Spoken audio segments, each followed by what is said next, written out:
미국이 순순히 한국에 핵잠을 허락한 게 아니었습니다. 거기에는 큰 뜻이 있었죠. 처음엔 한국의 핵잠수함을 인터넷 루머라며 비웃던 워싱턴 회의실이 완전히 뒤집혔습니다. 바로 한국이 러시아 잠수함을 17분 만에 찾아냈기 때문이죠. 미국은 최신 스텔스 잠수함을 투입했지만 실패했던 일이었습니다. 120억 달러를 투자하고도 미국이 조용히 해달라고 부탁할 수밖에 없었던 이유. 태평양 건너 워싱턴에서 벌어진 믿기 어려운 기록을 그 중심에 있었던 어느 보좌관의 생생한 증언으로 지금 즉시 공개합니다. 한국의 저력이 자랑스럽다고 생각하시는 분들은 구독과 좋아요 꾹 눌러주세요. 펜타곤 5층 회의실 문을 열고 들어갔을 때 이미 20명 정도가 자리를 채우고 있었습니다. 저는 에단 콜 국방장관 특별보좌관으로 일한 지 8년째였어요. 새벽 3시에 소집된 긴급 브리핑이라니 심상치 않았죠. 회의실 안 공기가 무거웠습니다. 장관들과 참모들이 분주히 자료를 넘기고 있었어요. 중앙 스크린에는 태평양 해역 지도가 떠 있었고 빨간 점들이 여기저기 찍혀 있었죠. 저는 뒤쪽 자리에 앉았습니다. 옆자리에는 전략 분석가 라이언 콜맨이 앉아 있었어요. 그는 우리 부서에서 가장 젊은 분석가였죠. 29살이었는데 MIT에서 해양공학 박사를 받았다고 들었습니다. 상황 보고 시작하겠습니다. 합참의장이 일어나 말했어요. 어제 저녁부터 중국과 러시아 잠수함이 동시에 태평양 심해에서 움직이고 있습니다. 조율된 움직임으로 보입니다. 스크린의 지도가 확대됐습니다. 괌 근처 해역이었어요. 빨간 점 2개가 천천히 움직이고 있었죠. 중국형 전략 잠수함 한 척, 러시아 보레이급 한 척입니다. 합참의장이 계속 말했어요. 둘 다 핵추진 잠수함이고 탄도미사일을 탑재하고 있습니다. 회의실이 술렁거렸습니다. 누군가 서류 넘기는 소리가 크게 들렸어요. 저도 긴장했죠. 중국과 러시아가 동시에 움직인다는 건 보통 일이 아니었거든요. 대응 방안은 무엇입니까? 국방장관이 물었습니다. 일본 측과 협력을 강화해야 합니다. 인도태평양 사령관이 답했어요. 요코스카 기지에 구축함을 추가 배치하고 PA 대잠 초계기를 증편하겠습니다. 장관이 고개를 끄덕였습니다. 다른 의견 있습니까? 그때 라이언이 조심스럽게 손을 들었어요. 저는 글을 봤습니다. 신입 분석가가 이런 자리에서 발언하는 건 흔한 일이 아니었거든요. 장관님, 라이언이 일어나 말했습니다. 목소리가 약간 떨리고 있었어요. 이번에는 일본이 아니라 한국과 손잡는 게 맞습니다. 회의실이 조용해졌습니다. 모두가 라이언을 봤어요. 저도 놀랐죠. 한국이라니. 무슨 얘기를 하려는 걸까요? 한국은 이미 핵잠수함을 보유한 유일한 동맹국입니다. 라이언이 계속 말했어요. 심해 작전 능력에서 일본보다 앞서 있고 중국 잠수함 추적 경험도 더 많습니다. 잠시 정적이 흘렀습니다. 그러다 누군가 피식 웃었어요. 인도태평양 사령관이었죠. 한국에 핵잠수함이 있다고 그가 말했습니다. 웃음기를 감추지 않았어요. 그건 인터넷 루머 수준이야. 젊은 친구. 정보를 좀 더 정확히 파악하게. 다른 참모 하나가 거들었습니다. 한국의 기술력은 인정하지만 그들은 아직 한참 멀었어요. 핵잠수함은 우리나 프랑스, 영국 정도나 가진 거지. 게다가 협력하면 우리가 기술만 뺏기고 시간만 낭비합니다. 또 다른 장성이 말했어요. 한국은 그런 식이에요. 우리 기술 배워서 나중엔 경쟁자 되는 거. 한국, 옆자리 참모가 비웃듯 말했습니다. 거긴 그냥 조선 기술 좋은 나라지.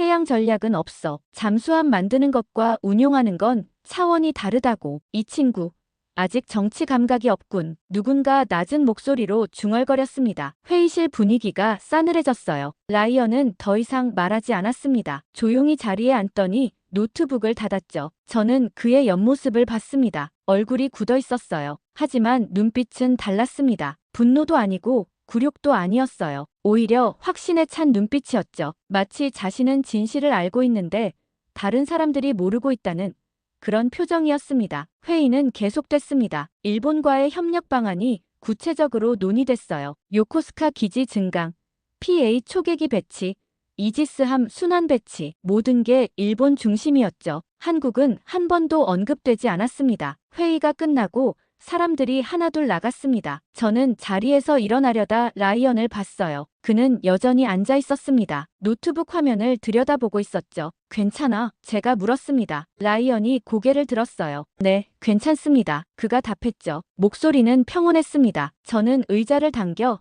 그 옆에 앉았습니다. 한국 핵잠수함 얘기. 어디서 들은 거야? 제가 조심스럽게 물었어요. 확인된 정보입니다. 라이언이 말했습니다. 2024년 9월 진수했고 지금 시험 운항 중이에요. 한 명은 안중근함 3,000톤급 핵추진 잠수함입니다. 저는 글을 뚫어지게 봤습니다. 진짜야? 진짜입니다. 라이언이 노트북을 돌렸어요. 화면에는 위성 사진이 떠 있었죠. 거제도 옥포 조선소였습니다. 확대된 이미지에서 거대한 잠수함 한 척이 부두에 정박해 있었어요. 이게 증거야? 제가 물었습니다. 일부입니다. 라이언이 답했어요. 더 많은 자료가 있지만 여기서 다 보여드릴 순 없어요. 왜 아무도 모르지? 알고 싶어 하지 않으니까요. 라이언이 조용히 말했습니다. 한국은 우리 동맹이지만 우리가 통제할 수 있는 나라라고 생각하거든요. 그들이 우리를 앞설 거라곤 상상도 안 하는 거죠. 저는 다시 화면을 봤습니다. 잠수함의 유선형 선체가 보였어요. 확실히 핵잠수함의 특징을 갖고 있었죠. 일반 디젤 잠수함보다 훨씬 컸고 구조도 달랐습니다. 왜 나한테 이걸 보여주는 거야? 제가 물었습니다. 당신이라면 믿어줄 것 같아서요. 라이언이 저를 봤어요. 오늘 회의에서 다들 비웃었지만 당신 표정은 달랐습니다. 궁금해하는 얼굴이었어요. 저는 한숨을 쉬었습니다. 솔직히 나도 믿기 어려워. 한국이 핵잠수함을 만들었다는 게 믿기 어렵겠죠. 라이언이 말했습니다. 하지만 곧 모두가 알게 될 겁니다. 중국과 러시아 잠수함이 움직이고 있는 지금 누가 그들을 가장 잘 추적할 수 있는지 증명될 테니까요. 그가 노트북을 닫았습니다. 저는 그의 눈빛을 잊을 수 없었어요. 확신에 찬, 하지만 외로운 눈빛이었죠. 회의실을 나서며 저는 생각했습니다. 만약 라이언 말이 사실이라면 우리는 지금 엄청난 걸 놓치고 있는 거였어요. 며칠 후 저는 도쿄행 비행기에 올랐습니다. 국방장관 수행단으로 일본 방문 일정에 포함된 거였어요. 라이언의 말이 계속 머릿속을 맴돌았지만 공식 일정은 이미 짜여 있었죠. 중국과 러시아 잠수함 대응을 위한 한미일 협력 강화. 그게 이번 방문의 명목이었습니다. 나리타 공항에 내리자마자 느낌이 왔어요. 일본은 언제나처럼 화려한 환영식을 준비해 놓고 있었습니다. 붉은 카펫이 깔려 있었고 의장대가 도열해 있었어요. 일본 방위성 차관이 직접 나와 악수를 청했죠. 환영합니다. 콜 보좌관님. 그가 유창한 영어로 말했습니다. 미국과 일본. 영원한 동맹입니다. 카메라 플래시가 터졌어요. 기자들이 몰려와 사진을 찍었죠. 저는 미소를 지으며 손을 흔들었습니다. 하지만 속으로는 이상한 기분이 들었어요. 너무 과한 것 같았거든요. 호텔 체크인을 마치고 짐을 풀자마자 일정이 시작됐습니다. 방위성 청사로 이동해서 회의에 참석하는 거였어요. 차량 행렬이 도쿄 시내를 가로질렀죠. 경찰 오토바이가 앞장서고 있었습니다. 방위성 회의실은 넓고 화려했습니다. 긴 테이블 양쪽으로 사람들이 앉았어요. 미국 측과 일본 측이 마주보는 구도였죠. 중앙에는 태평양 지도가 펼쳐져 있었습니다. 회의가 시작됐습니다. 일본 방위성 국장이 일어나 프레젠테이션을 시작했어요. 우리는 중국의 위협에 함께 맞서야 합니다. 그가 말했습니다. 미일 동맹은 아시아 평화의 초석입니다. 저는 메모를 하는 척하며 들었어요. 하지만 구체적인 내용은 없었습니다. 평화, 협력, 동맹. 이런 단어들만 반복됐죠. 현실적인 대책은 나오지 않았어요. 우리 해상자위대는 최선을 다하고 있습니다. 국장이 계속 말했습니다. 하지만 중국 잠수함을 추적하는 건 미국의 몫입니다. 우리는 지원 역할을 하겠습니다. 그 말이 귀에 걸렸어요. 지원 역할이라니 스스로 막겠다는 게 아니라 미국이 막아주길 바라는 거였죠. 국방장관이 물었습니다. 일본의 대잠 능력은 어느 정도입니까? 충분합니다. 국장이 자신있게 답했어요. P1 초계기 70대를 보유하고 있고 이지스함도 8척입니다. 하지만 심해 작전은 장관이 다시 물었습니다. 그건 국장이 잠시 말을 멈췄어요. 그건 미국과 협력해야 할 부분입니다. 우리 단독으로는 어렵습니다. 저는 속으로 한숨을 쉬었습니다. 결국 의존이구나. 스스로 할 수 있는 게 아니라 미국에 기대는 거였어요. 회의가 끝나고 요코스카 기지 시찰 일정이 잡혀 있었습니다. 차를 타고 1시간을 달려 미 해군 기지에 도착했어요. 거대한 항구였죠. 구축함들이 줄지어 정박해 있었습니다. 일본 해상자위대 장교가 저를 안내했습니다. 함께 부두를 걸으며 그가 설명했어요. 저기 보이는 게 우리 최신 구축함 마야함입니다. 이지스 시스템을 탑재했죠. 인상적이군요. 제가 말했습니다. 하지만 그는 고개를 저었어요. 솔직히 말하면 이건 방어용입니다. 그가 낮은 목소리로 말했죠. 중국 잠수함을 우리가 직접 막는 게 아니에요. 탐지하고 미국에 알리는 게 우리 역할입니다. 그럼 실제 대응은? 제가 물었습니다. 미국이 하는 거죠. 그가 담담하게 답했어요. 중국은 우리가 막는 게 아닙니다. 미국이 막는 겁니다. 그는 말을 흐렸습니다. 우리는 그냥 기다리는 거예요. 그 한마디가 가슴에 와닿았습니다. 저는 속으로 중얼거렸어요. 이건 동맹이 아니라 의존이군. 진짜 파트너가 아니라 보호받는 쪽이구나. 저녁에는 공식 만찬이 열렸습니다. 도쿄 시내 고급 호텔 연회장이었어요. 샹들리에가 화려하게 빛나고 있었죠. 양복 입은 사람들이 와인잔을 들고 담소를 나누고 있었습니다. 저는 구석 테이블에 앉아 음식을 먹고 있었어요. 그때 한 일본 관료가 다가왔습니다. 콜 보좌관님, 오늘 회의 어떠셨습니까? 그가 물었어요. 좋았습니다. 제가 형식적으로 답했죠. 일본의 의지를 확인했습니다. 감사합니다. 그가 미소 지었습니다. 우리는 항상 미국과 함께합니다. 미국이 있기에 우리가 안전한 겁니다. 저는 와인을 한 모금 마셨습니다. 그의 말이 자랑스러운 건지 체념인 건지 알 수 없었어요. 만찬이 끝나고 호텔방으로 돌아왔습니다. 저는 창밖을 내다봤어요. 도쿄 야경이 아름다웠습니다. 불빛들이 반짝이고 있었죠. 하지만 화려함 뒤에 뭔가 공허한 게 느껴졌어요. 휴대폰을 꺼내 라이언에게 문자를 보냈습니다. 도쿄 회의 끝났어. 당신 말이 맞을지도 몰라. 답장은 곧 왔습니다. 일본은 화려하지만 실속은 없죠. 한국은 그 반대입니다. 조용하지만 실속이 있어요. 저는 문자를 읽으며 생각했습니다. 정말 그럴까? 한국이 정말 우리가 모르는 뭔가를 가지고 있는 걸까? 침대에 누워서도 잠이 오지 않았습니다. 오늘 본 것들이 머릿속을 맴돌았어요. 화려한 환영식, 정치적 수사로 가득한 회의,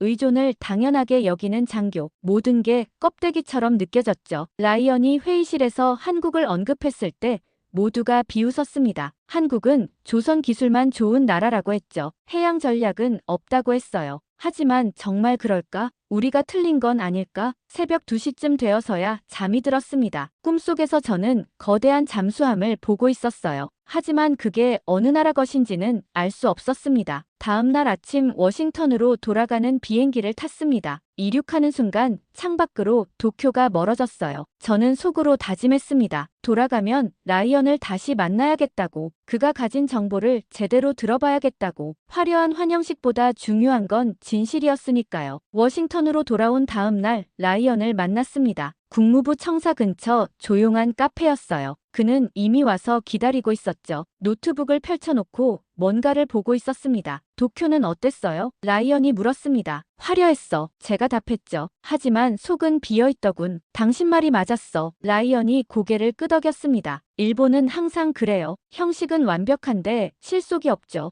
우리는 커피를 주문하고 구석자리에 앉았습니다. 라이언이 노트북을 돌려 보여줬어요. 화면에는 뉴스 기사가 떠 있었죠. 이거 봤어요? 그가 물었습니다. 저는 화면을 들여다봤습니다. 일본어로 된 기사였어요. 자동 번역을 돌리니 내용이 보였죠. 도쿄 방위성 서버 해킹 사고, 미군 작전 문서 일부 유출 가능성. 언제 일어난 일이야? 제가 물었습니다. 어젯밤이요. 라이언이 답했어요. 당신이 도쿄에서 돌아온 직후예요. 타이밍이 묘하죠. 저는 기사를 더 읽어 내려갔습니다. 일본 정부는 단순 오류라며 사건을 축소하려 했대요. 하지만 미 국방부 사이버 사령부가 조사에 착수했다고 나와 있었죠. 뭐가 유출됐는데? 제가 물었습니다. 태평양 함대 이동 계획 일부요. 라이언이 말했어요. 중국 잠수함 추적 작전 관련 문서였대요. 심각하네. 그런데 중국 해커야? 아마도요. 라이언이 고개를 끄덕였습니다. 하지만 이상한 점이 있어요. 단순 해킹이 아닐 수도 있대요. 무슨 뜻이야? 내부자 연루 가능성이요. 라이언이 조용히 말했습니다. 일본 방위성 내부 누군가가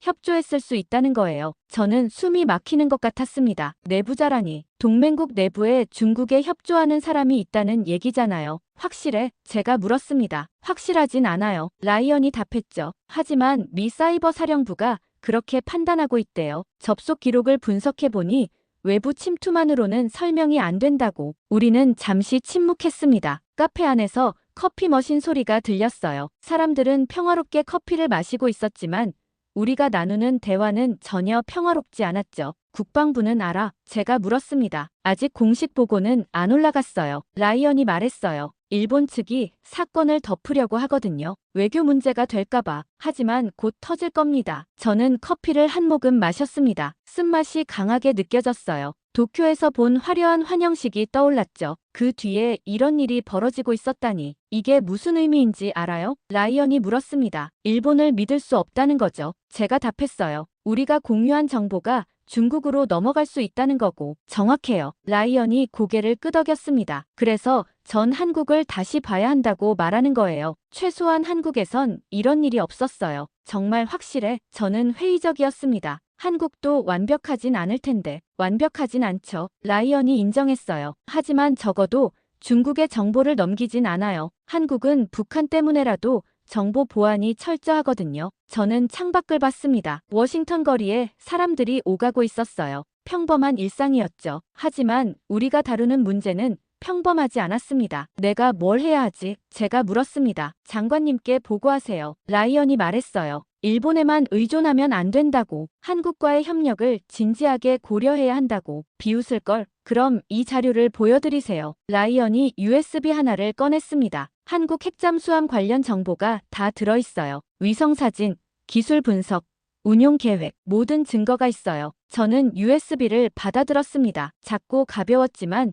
무게감이 느껴졌어요. 이 안에 진실이 들어있다면 모든 게 바뀔 수 있었죠. 며칠 후 예상대로 사건이 터졌습니다. 도쿄 해킹 사고가 언론에 보도된 거예요. CNN이 단독으로 터뜨렸죠. 일본 방위성은 더 이상 덮을 수 없었습니다. 긴급 NSC 회의가 소집됐습니다. 저도 배석했어요. 국방장관이 자료를 내려놓으며 말했습니다. 이게 도대체 어떻게 된 일입니까? 일본 측 설명으론 단순 해킹이라고 합니다. 인도태평양 사령관이 답했어요. 하지만 우리 조사 결과는 다릅니다. 내부자 연루 가능성이 높습니다. 회의실이 술렁거렸습니다. 내부자라니 믿을 수 없다는 표정들이었어요. 그럼 우리가 공유한 정보가 중국으로 넘어갔다는 겁니까? 국무장관이 물었습니다. 가능성이 있습니다. 사령관이 고개를 끄덕였어요. 정확한 경로는 아직 파악 중입니다. 저는 가방에서 라이언이 준 USB를 만졌습니다. 지금 꺼내야 할까? 아니면 더 기다려야 할까? 고민이 됐어요. 대안은 없습니까? 장관이 물었습니다. 유럽 동맹국들과 협력을 강화하는 방안이 있습니다. 참모 하나가 제안했어요. 영국,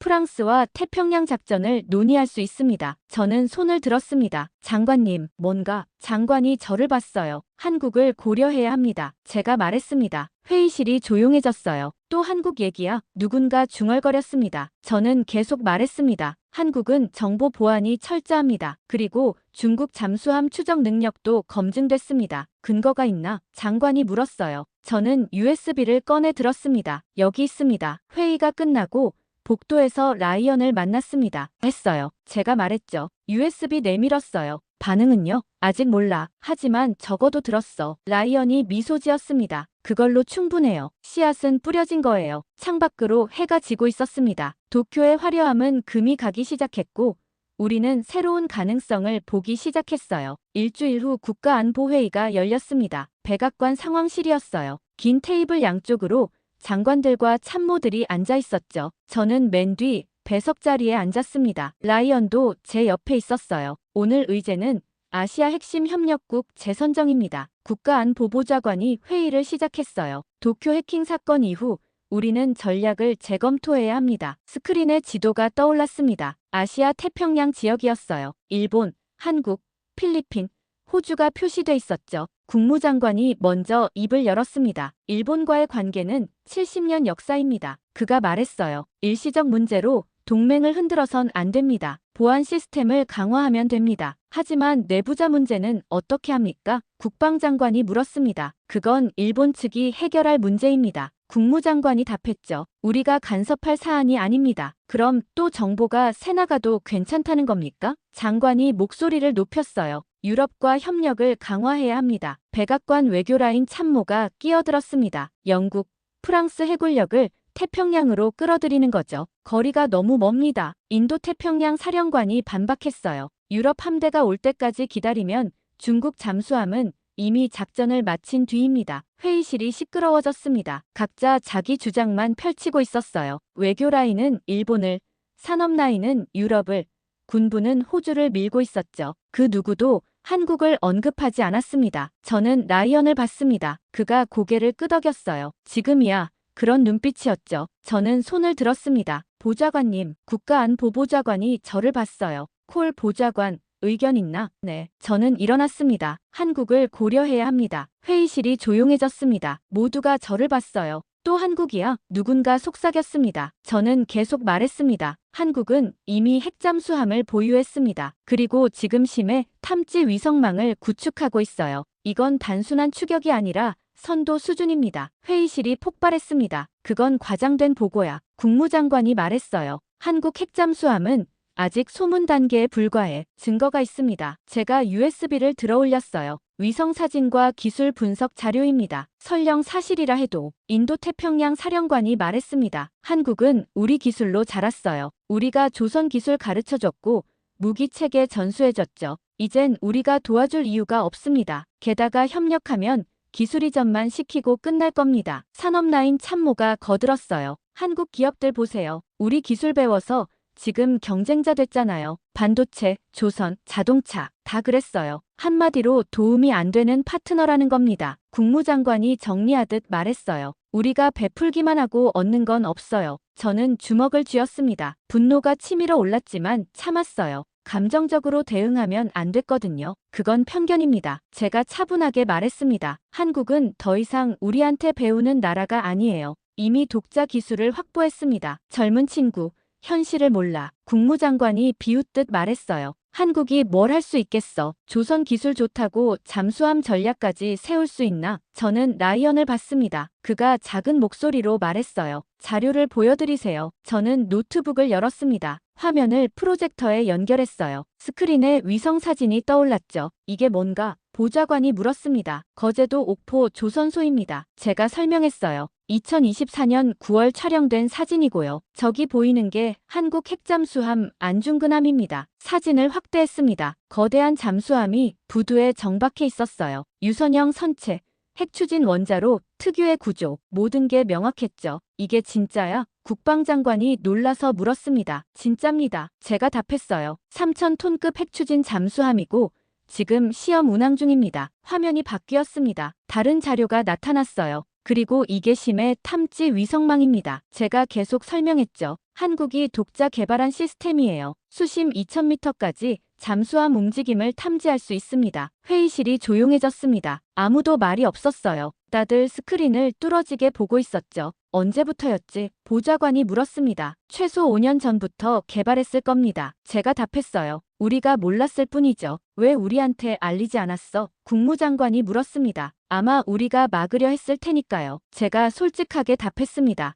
핵잠수함 기술은 핵심 중에 핵심이잖아요. 우리가 허락했을까요? 회의실에 불편한 침묵이 흘렀습니다. 모두가 같은 생각을 하고 있었어요. 우리가 한국을 과소평가했다고. 근데 이게 우리한테 무슨 도움이 되지? 산업라인 참모가 물었습니다. 우리도 핵잠수함 있는데 왜 한국 걸 써야 해? 한국은 중국 잠수함을 실시간으로 추적하고 있습니다. 제가 말했어요. 우리보다 가까운 거리에서 더 촘촘한 감시망으로요. 그들의 데이터를 공유받으면 우리 작전 효율이 2배는 높아집니다. 대신 뭘 원하겠어? 국방장관이 현실적으로 물었습니다. 공짜는 없잖아. 기술 협력입니다. 제가 답했어요. 우리 시스템과 그들 시스템을 통합하는 거죠. 서로 윈윈하는 겁니다. 그럼 결국 우리 기술 넘기는 거잖아. 국무장관이 다시 반대했습니다. 아닙니다. 라이언이 일어나 말했습니다. 이젠 우리가 배우는 겁니다. 한국의 심해 탐지 기술은 우리보다 앞서 있어요. 말도 안 돼. 사령관이 고개를 저었어요.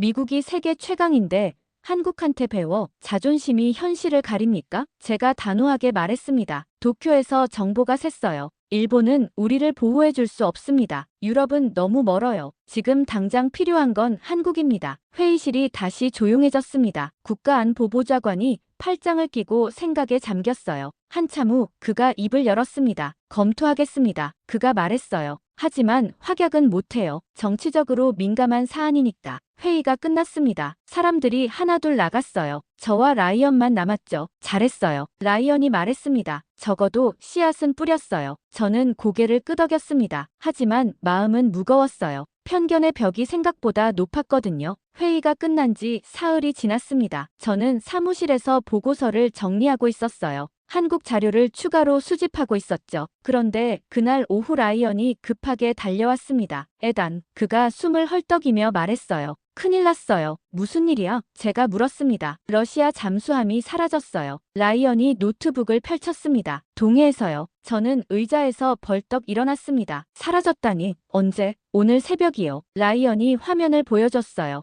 우리 추적 시스템에서 신호가 끊겼대요. 수심 800m쯤에서 갑자기요. 잠수함이 그냥 사라질 리 없었습니다. 뭔가 특수한 기술을 썼거나 아니면 정말 침몰했거나 둘 중 하나였죠. 인도태평양 사령부는 뭐래? 제가 물었습니다. 추적 중이래요. 라이언이 답했어요. 하지만 찾지 못하고 있어요. 신호가 완전히 사라졌거든요. 우리는 서둘러 작전실로 향했습니다. 이미 여러 사람들이 모여 있었어요. 스크린에는 동해 지도가 떠 있었죠. 러시아 보레이급 잠수함입니다. 정보 분석관이 설명했어요. 오늘 새벽 2시 블라디보스토크를 출항해서 남하하다가 신호가 끊겼습니다. 마지막 포착 위치는 국방장관이 물었습니다. 울릉도 동쪽 150km 해역입니다. 분석관이 지도의 한 점을 가리켰어요. 수심 약 2000m 지점이고요. 그 깊이면 우리 소나로는 탐지가 어렵습니다. 사령관이 말했습니다. PA 초계기를 추가 투입했지만 아직 발견 못했어요.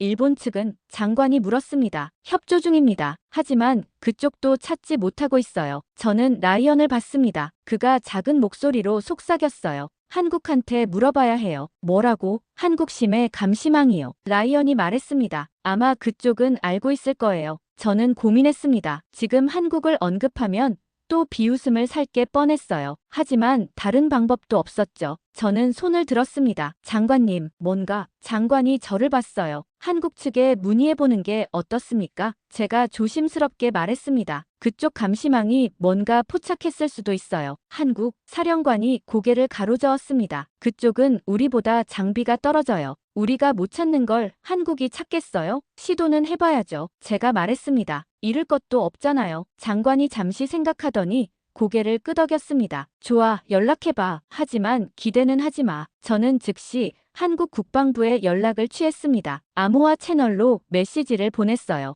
동해에서 러시아 잠수함 신호 소실, 귀측 감시망에 포착된 정보 있으면 공유 요청. 답장은 30분 만에 왔습니다. 확인 중. 1시간 내 회신 예정. 저는 작전실에 남아 기다렸습니다. 다른 사람들은 계속 회의를 하고 있었어요. PA 초계기 추가 배치, 일본 해상자위대와 공조 강화, 모든 방안이 논의됐지만 잠수함은 여전히 발견되지 않았죠. 1시간 후 제 휴대폰이 울렸습니다. 암호화 메시지였어요. 저는 화면을 열어봤습니다. 눈이 커졌죠. 러시아 잠수함 포착. 현재 위치 북위 37.2도, 동경 130.8도, 수심 1800m, 속도 8노트로 남하 중. 탐지 시각 오전 9시 15분. 저는 손이 떨렸습니다. 한국이 찾아낸 거였어요. 그것도 우리보다 훨씬 빨리. 장관님, 제가 소리쳤습니다. 뭔가. 장관이 돌아봤어요. 한국에서 정보 왔습니다. 잠수함 위치 파악했대요. 회의실이 조용해졌습니다. 모두가 저를 봤어요. 정말? 사령관이 믿기지 않는다는 표정으로 물었습니다. 네. 저는 휴대폰 화면을 스크린에 띄웠습니다. 좌표가 나타났어요. 여기래요. 북위 37.2도,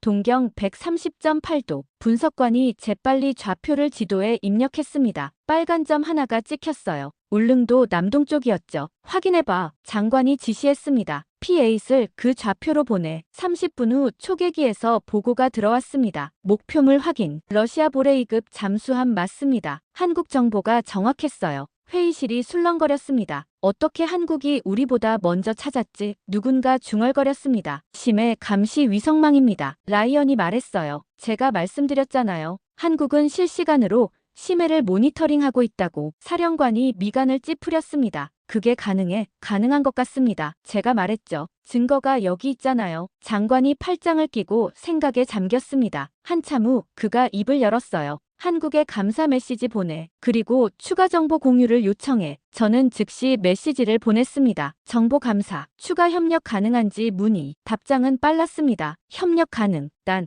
상호 정보 공유 원칙. 한국도 바보가 아니었습니다. 일방적으로 정보만 주진 않겠다는 거였죠. 당연한 요구였어요. 장관님, 한국 측이 상호 정보 공유를 요청합니다. 제가 보고했습니다. 수용해. 장관이 단호하게 말했어요. 지금은 러시아 잠수함 추적이 우선이야. 저는 승인 메시지를 보냈습니다. 곧 한국에서 더 상세한 정보가 넘어왔어요. 잠수함 이동 경로, 속도 변화, 심지어 함내 소음 패턴까지 모든 게 실시간으로 업데이트됐죠. 이 정도 정밀도는 우리도 못해. 분석관이 감탄하며 말했습니다. 한국 시스템이 대단한데요. 사령관은 아무 말 없이 스크린을 봤습니다. 얼굴이 굳어 있었어요. 자존심이 상한 것 같았죠. 하지만 현실을 부정할 순 없었습니다. 데이터가 눈앞에 있었으니까요. 저는 라이언을 봤습니다. 그가 작게 미소 지었어요. 이제 믿으시겠어요? 그의 눈빛이 말하고 있었죠. 회의가 끝나고 복도로 나왔을 때 사령관이 저를 불러 세웠습니다. 콜 보좌관. 네. 저는 돌아섰습니다. 한국.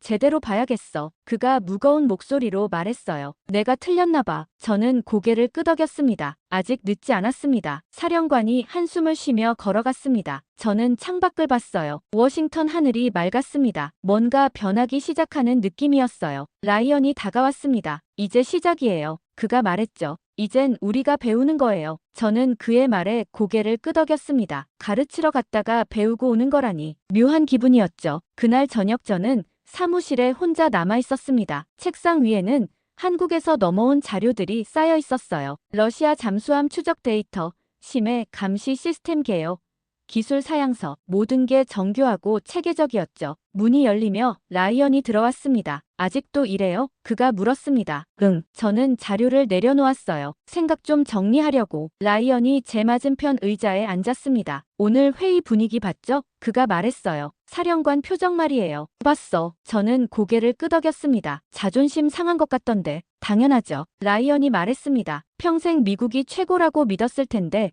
한국한테 배웠으니까. 저는 창밖을 봤습니다. 워싱턴 야경이 반짝이고 있었어요. 라이언, 솔직히 말해봐. 제가 물었습니다. 한국은 기술은 좋아도 결국 미국 걸 따라하던 나라 아니야? 지금은 중국에 밀리고 있지 않나? 라이언이 잠시 침묵했습니다. 그러다 천천히 입을 열었어요. 그건 10년 전 이야기예요. 그가 말했습니다. 지금은 달라요. 뭐가 달라? 모든 게요. 라이언이 노트북을 열었습니다. 자료를 보여주기 시작했어요. 2015년만 해도 한국은 미국 기술에 의존했어요. 그가 설명했습니다. 잠수함 설계도 독일 것, 무기 체계도 미국 것, 전부 수입하거나 라이선스 생산이었죠. 그럼 지금은 독자 개발해요. 라이언이 화면을 바꿨습니다. 한국 핵잠수함 설계도가 나타났어요. 이건 완전히 한국 기술이에요. 원자로부터 추진 시스템까지 전부 자체 개발이죠. 믿기 어렵네. 제가 솔직하게 말했습니다. 그렇게 빨리 따라잡을 수 있어? 한국은 속도가 달라요. 라이언이 말했죠. 우리가 10년 걸릴 일을 5년 만에 해내요. 밤낮 없이 일하고 실패해도 포기 안 하거든요. 중국은 어때? 제가 물었습니다. 한국이 중국한테 밀린다는 얘기도 많던데 양적으론 밀려요. 라이언이 인정했습니다. 중국은 돈과 인력을 무한정 쏟아붓거든요. 하지만 질적으론 한국이 앞서요. 예를 들면 잠수함 소음 수준이요. 라이언이 그래프를 보여줬습니다. 한국 잠수함은 90데시벨 이하예요. 중국 최신형이 110데시벨인 거 생각하면 엄청난 차이죠. 조용할수록 좋은 거지. 네. 잠수함은 소음이 생명이에요. 라이언이 설명했습니다. 조용할수록 적에게 안 들키고 오래 살아남아요. 한국은 그 기술을 완벽하게 마스터했어요. 저는 자료를 들여다봤습니다. 숫자들이 명확했어요. 한국이 중국보다 기술적으로 앞서 있다는 증거였죠. 그래도 우리가 도와줄 필요 있어? 제가 물었습니다. 한국도 이제 혼자 잘하잖아. 그게 편견이에요. 라이언이 단호하게 말했습니다. 협력은 일방적으로 주는 게 아니에요. 서로 배우는 거죠. 무슨 뜻이야? 우린 전략과 경험이 있어요. 라이언이 설명했습니다. 70년간 쌓인 해양작전 노하우가 있죠. 한국은 최신 기술이 있고요. 둘이 합치면 최강이 되는 거예요. 저는 고개를 끄덕였습니다. 논리적으로는 맞는 말이었어요. 하지만 감정적으로는 받아들이기 어려웠죠. 솔직히 말하면 제가 말했습니다. 나도 한국을 과소평가했어. 조선 기술 좋은 나라. 그 정도로만 생각했거든. 대부분 그래요. 라이언이 말했죠. 한국은 조용히 일하는 나라예요. 요란하게 떠들지 않아요. 그래서 사람들이 몰라요. 일본하고 비교하면 정반대예요. 라이언이 웃었습니다. 일본은 화려하게 포장하지만 속은 별로 없어요. 한국은 포장은 안 하지만 속은 꽉 차 있죠. 저는 며칠 전 도쿄 방문이 떠올랐습니다. 화려한 환영식, 멋진 프레젠테이션. 하지만 실질적인 건 없었죠. 그리고 해킹 사건까지 터졌고요. 편견이 무섭네. 제가 중얼거렸습니다. 사실을 보지 못하게 만드니까. 맞아요. 라이언이 고개를 끄덕였습니다. 그래서 제가 계속 말하는 거예요. 이제 우리가 한국을 따라가야 할지도 모른다고. 그 말은 농담처럼 들렸지만 진담이었습니다. 저는 러시아 잠수함 추적 데이터를 다시 봤어요. 한국이 17분 만에 찾아냈고 우리는 못 찾았죠. 이게 현실이었습니다. 대단. 라이언이 제 이름을 불렀습니다. 응, 이 싸움 우리가 이겨야 해요. 그가 진지하게 말했습니다. 워싱턴 내부 싸움 말이에요. 무슨 싸움? 편견과의 싸움이요. 라이언이 말했죠. 일본파, 유럽파, 그 사람들 설득해야 해요. 한국이 진짜 파트너라고. 쉽지 않을 거야. 제가 말했습니다. 국무부는 완전히 일본 편이고 산업계는 유럽만 보고 있어. 그래도 해야죠. 라이언이 말했습니다. 오늘 러시아 잠수함 건으로 균열이 생겼어요. 그 균열을 넓혀야 해요. 저는 창밖을 다시 봤습니다. 워싱턴의 불빛들이 여전히 반짝이고 있었어요. 저 안에서 수많은 사람들이 자기 신념을 지키려 싸우고 있었죠. 라이언 말이 맞아. 제가 말했습니다. 균열이 생겼어. 사령관도 인정하기 시작했고 다음은 장관들이에요. 라이언이 말했죠. 그들을 설득하면 대통령까지 갈 수 있어요. 저는 책상 위 자료들을 정리했습니다. 한국 핵잠수함, 심해, 감시망, 실시간 추적 데이터, 모든 게 증거였어요. 우리가 틀렸다는 증거. 내일부터 본격적으로 움직이자. 제가 말했습니다. 국방부부터 공략하는 거야. 좋아요. 라이언이 미소 지었습니다. 우리는 사무실을 나섰습니다. 복도는 텅 비어 있었어요. 모두 퇴근한 시간이었죠. 엘리베이터를 기다리며 라이언이 말했습니다. 에단,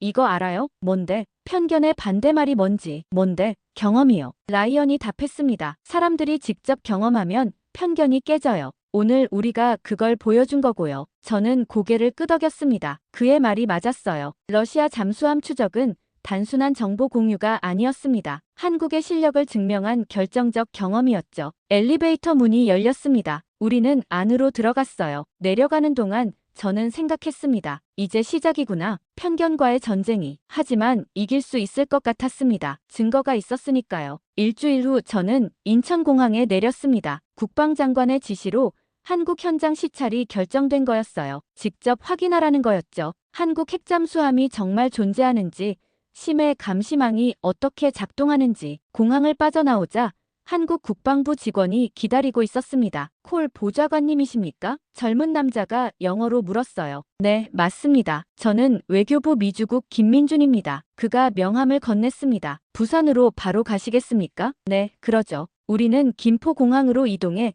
국내선을 탔습니다. 1시간 만에 부산에 도착했어요. 공항을 나서자 바닷바람이 불어왔죠. 짠 냄새가 났습니다. 차를 타고 남쪽으로 향했습니다. 창밖으로 부산 시내가 지나갔어요. 고층 빌딩들이 빽빽하게 들어서 있었죠. 생각보다 훨씬 발전된 도시였습니다. 30분쯤 달려 해군기지에 도착했습니다. 거대한 철문 앞에서 차가 멈췄어요. 경비병이 신분증을 확인하고 문을 열어줬죠. 안으로 들어가니 넓은 부두가 펼쳐졌습니다. 구축한 몇 척이 정박해 있었어요. 하지만 제 눈길을 끈 건 따로 있었습니다. 저 안쪽입니다. 김민준이 손가락으로 가리켰어요. 핵잠수함 전용 부두죠. 저는 그가 가리킨 방향을 봤습니다. 회색 철문이 보였어요. 일반 부두와는 확실히 달랐죠. 경비가 삼엄했습니다. 차에서 내려 걸어갔습니다. 철문 앞에서 해군 장교가 기다리고 있었어요. 환영합니다. 그가 악수를 청했습니다. 잠수함 사령부 작전처장 이준호 대령입니다. 반갑습니다. 제가 악수했죠. 보여드리겠습니다. 이준호 대령이 카드를 찍었습니다. 철문이 천천히 열리기 시작했어요. 저는 숨을 참았습니다. 문이 완전히 열리자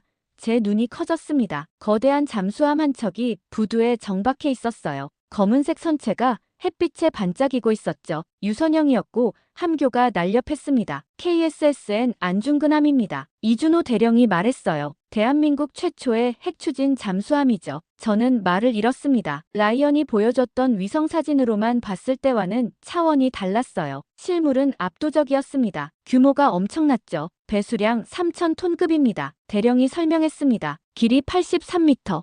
폭 9m, 원자로 하나로 20년간 운항 가능합니다. 20년이요? 제가 놀라서 되물었습니다. 네, 연료 보급 없이 말이죠. 대령이 자랑스럽게 말했어요. 수중 속도는 최대 30노트, 자망 깊이는 500m까지 가능합니다. 저는 잠수함을 뚫어지게 봤습니다. 함수 부분이 특이했어요. 어뢰 발사관이 보였고 그 위로 센서들이 달려 있었죠. 무장은요? 제가 물었습니다. 어뢰 18발, 순항미사일 6발입니다. 대령이 답했어요. 그리고 특수 임무용 장비도 탑재돼 있죠. 특수 임무요? 심해 정찰이요. 대령이 말했습니다. 우리 잠수함은 단순히 공격만 하는 게 아니에요. 적 잠수함을 추적하고 정보를 수집하죠. 저는 고개를 끄덕였습니다. 러시아 잠수함을 찾아낸 게 이 때문이구나.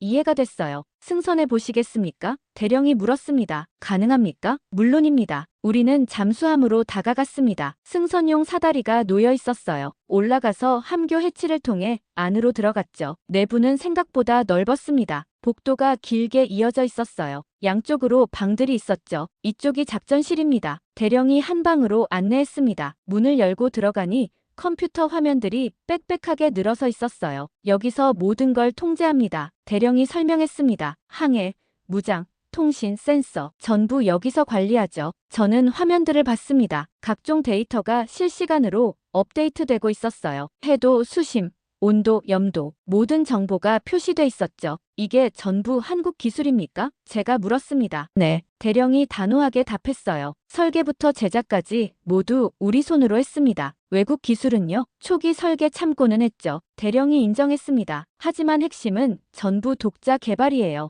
특히 원자로는 100% 우리 기술입니다. 저는 감탄했습니다. 미국도 핵잠수함 만드는데 수십 년 걸렸거든요. 한국은 그걸 절반도 안 되는 시간에 해낸 거였죠. 잠수함을 나와 다시 부두로 갔습니다. 저는 뒤돌아보며 안중근함을 다시 봤어요. 검은 선체가 위풍당당했습니다. 그런데 김민준이 말했습니다. 보여드릴 게 더 있습니다. 뭡니까? 심해 감시 시스템이요. 우리는 차를 타고 기지 반대편으로 이동했습니다. 작은 건물 앞에서 멈췄어요. 안으로 들어가니 또 다른 작전실이 나타났습니다. 벽면 가득 스크린들이 설치돼 있었어요. 중앙 화면에는 동해 지도가 떠 있었고 여러 개의 점들이 움직이고 있었죠. 저게 뭡니까? 제가 물었습니다. 실시간 잠수함 추적 시스템입니다. 기술자가 답했어요. 우리 위성이 포착한 모든 잠수함이 표시돼요. 저는 화면을 자세히 봤습니다. 빨간 점, 파란 점, 초록 점, 색깔마다 의미가 다른 것 같았어요. 빨간 건 적성국, 파란 건 우리, 초록은 동맹국입니다. 기술자가 설명했죠. 지금 동해에 잠수함이 5척 있어요. 정확도는요? 제가 물었습니다. 99%입니다. 기술자가 자신있게 답했어요. 수심 2000m까지 탐지 가능하고 오차 범위는 50m 이내예요. 저는 숨이 막혔습니다. 이건 단순한 기술이 아니었어요. 완벽한 시스템이었죠. 이걸 혼자 만든 겁니까? 제가 물었습니다. 혼자였죠. 기술자가 담담하게 답했어요. 미국이 도와주지 않았으니까. 그 말이 가슴에 꽂혔습니다. 우리가 도와주지 않아서 한국이 혼자 만든 거였어요. 그리고 결과는 우리보다 나았죠. 시설을 나서며 저는 김민준에게 물었습니다. 왜 우리한테 이걸 보여주는 겁니까? 숨길 수도 있었잖아요. 김민준이 미소 지었습니다. 이제 숨길 필요가 없으니까요. 그가 말했어요. 시스템이 완성됐고 우리 능력을 증명했어요. 이젠 협력할 때라고 판단했죠. 저는 고개를 끄덕였습니다. 합리적인 판단이었어요. 서울로 돌아가는 비행기 안에서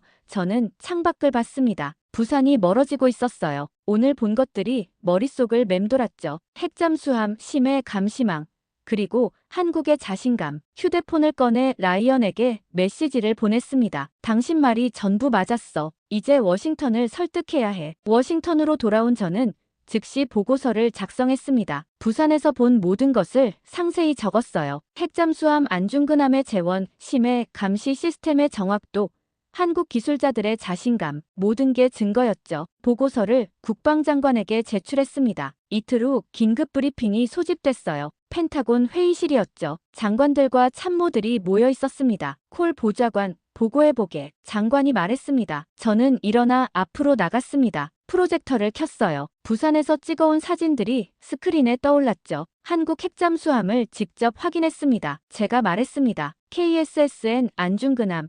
3000톤급 핵추진 잠수함입니다. 실제로 운용 중인 전력입니다. 회의실이 조용했습니다. 모두가 스크린을 뚫어지게 보고 있었어요. 사진 속 잠수함이 선명했죠. 규모는 누군가 물었습니다. 길이 83m, 폭 9m입니다. 제가 답했어요. 원자로 하나로 20년간 운항 가능하고 수중 속도는 최대 30노트입니다. 우리 버지니아급과 비교하면 국방장관이 물었습니다. 규모는 작지만 성능은 비슷합니다. 제가 솔직하게 답했어요. 특히 소음 수준이 매우 낮아요. 스텔스 성능이 뛰어납니다. 정말입니까? 인도태평양 사령관이 믿기지 않는다는 표정으로 물었습니다. 직접 확인했습니다. 제가 단호하게 말했죠. 승선도 했고 작전실도 봤어요. 모든 게 실전 배치 수준이었습니다. 화면이 바뀌었습니다. 심해 감시 시스템 사진이 나타났어요. 그리고 이게 더 놀라운 겁니다. 제가 계속 설명했습니다. 한국의 심해 감시 위성망이에요. 수심 2000m까지 실시간 탐지 가능하고 정확도는 99%입니다. 말도 안 돼. 사령관이 중얼거렸습니다. 우리도 그 정도는 못하는데. 한국이 했습니다. 제가 말했어요. 지난주 러시아 잠수함을 17분 만에 찾아낸 게 바로 이 시스템이에요. 회의실이 술렁거렸습니다. 어떻게 이게 가능하지? 장관이 물었습니다. 위성 기술입니다. 제가 설명했죠. 한국은 독자 개발한 감시 위성을 여러 개 띄웠어요. 실시간으로 해양 데이터를 수집하고 분석하죠. 비용은 누군가 물었습니다. 정확히는 모르지만 상당할 겁니다. 제가 답했어요. 하지만 이미 투자했고 시스템은 완성됐어요. 장관이 팔짱을 끼고 생각에 잠겼습니다. 그러면 한국은 우리가 모르는 걸 보고 있다는 거군. 정확합니다. 제가 고개를 끄덕였어요. 동해와 남중국해 전역을 감시하고 있어요. 중국 잠수함 움직임도 우리보다 먼저 파악하고 있을 겁니다. 왜 우리한테 알리지 않았지? 국무장관이 물었습니다. 아마 우리 반응이 두려웠을 겁니다. 제가 조심스럽게 답했어요. 핵잠수함 개발을 알았다면